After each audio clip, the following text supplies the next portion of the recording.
Hey everyone, welcome back to the channel. Every year I have the privilege of making at least 2 handmade gifts for my daughter. One for her birthday, and in the case of this video, a Christmas gift. These projects are always the most sentimental and always bring the biggest smile to my kiddo's face. I make it a point each time I give a handmade gift for the item to be tailored to her and capture a place in time that my wife and I want to hold dear for as long as we can. I also do my best to get my daughter to participate in helping me make design choices. In the end, the thing I make is for her, not anyone else, so I think it's fair that she has a say in the thing that I make. Seeing how she's only 4, I'm not quite ready to have my daughter run stock through the planer or break down lumber with a circ saw, but in the case of this project, she did provide me with 2 non-negotiable guidelines.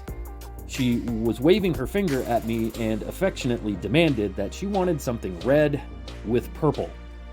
Now the red wasn't a problem, and here's what I decided to do to facilitate that component of the project. This is sapele. Seeing how this is going to be an exterior project, I figured why not use something with a little bit of pizzazz. Sapele is a fantastic material for exterior projects. It's naturally wrought and insect resistant, it's fairly durable as far as the hardness goes, and it smells really damn good when you work with it. What I'm showing you here is referred to as chatoyance, which is a really fun word to say. Chatoyance is a fancy French word that refers to the properties of a material to refract light and create a wavy luster. Essentially, when light hits the wood comes alive, and just wait until I get some shine on this stuff. As with any project, I needed to start by breaking down my lumber into more manageable pieces. The toe catch move you see here, that is my signature pro move. Only those who don't have one of those fancy ginormous miter saw alters can master this move, and basically what I'm saying is only the cool kids can do it. The wide board I purchased, it was about 3 inches oversized, so rather than wasting the material during the milling process, just decided to rip the board down and save the offcut for a scrap project I'll probably never do. Once I had my pieces rough cut, it was over to the jointer to get one face flat. The lumber started off as S3S stock, so a quick pass or 2 and all of my pieces were flat.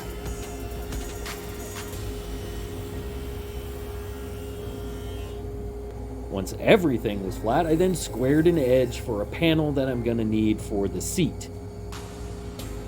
And then everything else could get milled down to its final thickness, which in my case was just shy of about 1 inch. And look at that, right off the planer. So pretty. I wanted to save some of the lighter colored sapwood as I thought it would be a nice focal point to the sled seat, so a glue up was in order. I ended up using polyurethane glue for the panel. I find myself these days just using more and more poly glue because it's a jack of all trades wood glue, and as a result I don't have to fumble around with multiple PVA glues. Plus, if you were unaware, I live in a cold climate and PVA glues sometimes won't set properly because of the cold. So while I'm tracing my templates and hogging away material, you're probably asking yourself, Jared, why didn't you just use the shaper to cut all of your parts? And to answer that question, after I completed the project, I foolishly posted pics to my Instagram account, and wouldn't you know it, a few of my friends asked if I could make a pair of these sleds for their kids. Now, it's no secret that I'm an advocate of the origin, but when I need to get projects finished for clients, sometimes it is a better option to use templates and traditional routers and saws to get the job done. If I was to use the shaper the whole way through, I probably would have had crisper results, but I would have spent considerably more time making multiple passes, and with the onset of winter, I didn't want to work in freezing conditions. Also, using templates rather than the shaper the whole way through allowed me to brush up on some skills that I hadn't practiced in a while. See, I'm a believer that just because you have a certain tool doesn't mean you have to use it every time or all the time. Because of my choices, I will reveal this. I made a handful of mistakes tackling this project, and you'll never see them, and nor will my daughter. And more importantly, my daughter will not care. And that's the beauty of a project like this. No matter the outcome, My daughter is going to love it, and that's all that matters for the dad side of me. At this point, I was getting close to having all of my parts ready for a dry assembly. I, however, did take some time to clean up the edges with the spindle sander, and all of the edges of those interior cutouts, they also needed a light sanding to get everything as smooth as possible.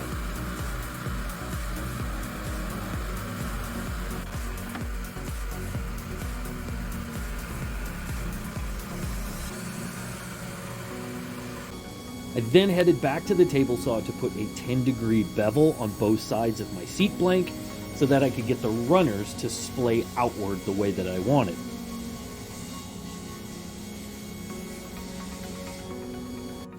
After getting the bevels cut, I fiddled around with the parts and took a considerable amount of time figuring out how I was going to get this damn thing together.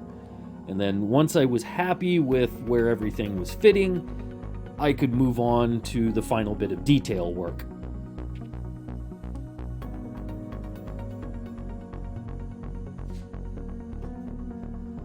I was hoping to avoid a series of small cracks, but alas, I found they ran deeper in the boards and needed some attention. Now, rather than mixing up epoxy and hoping the epoxy would set in this cold environment, I decided to use my favorite CA glue and baking soda trick to get them stabilized. In a matter of minutes, I had those cracks sealed up and got to add a small pop of that purple that my kiddo requested. Just a tiny little bit of sanding and everything was flush. Now, if you haven't seen this CA glue and baking soda trick before, it is an absolute lifesaver. I've done a pair of videos on the topic, which I will link into the description. So if you want to know more about this process, please give those videos a look-see after finishing with this video. Lastly, I could finally move on to lightly rounding everything over and doing some hand sanding on the smaller parts that I just didn't want to use a router on. Even though sapele is a fairly rugged material, I still needed to get something on the bottom side of these runners. So I decided to go with 1/2 inch wide by 1/8 inch thick aluminum for the blades.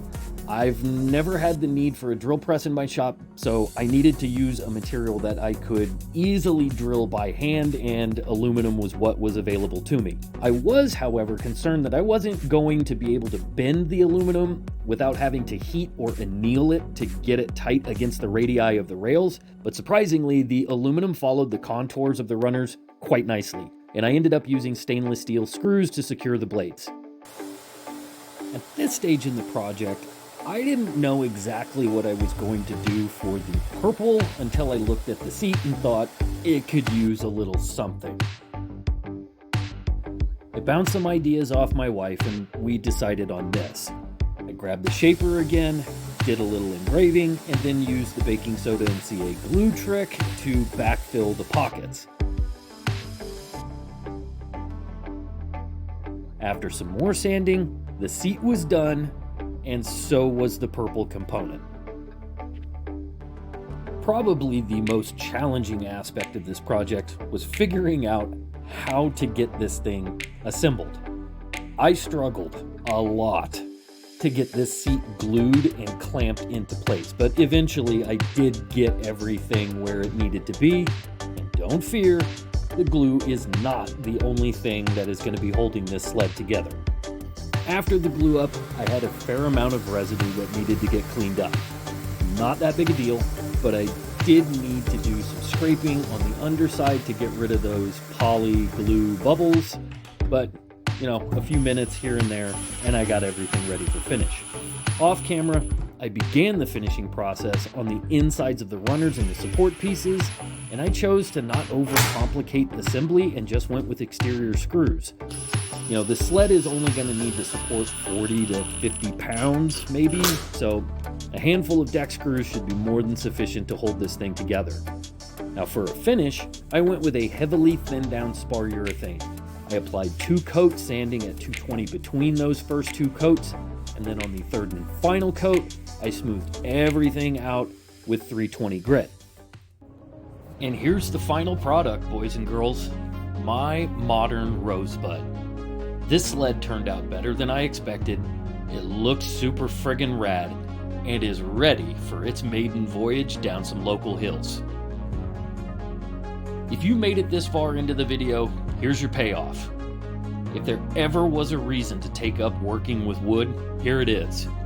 Putting smiles on the faces of the ones you love is what this woodworking thing is all about. I'm sure this sled will bring much joy to our family over the next few years, and I hope that you can use this video as inspiration to get out into your shops and make something awesome. Thanks everyone for taking the time to watch a dad make a memory for his daughter. See you all in the next one.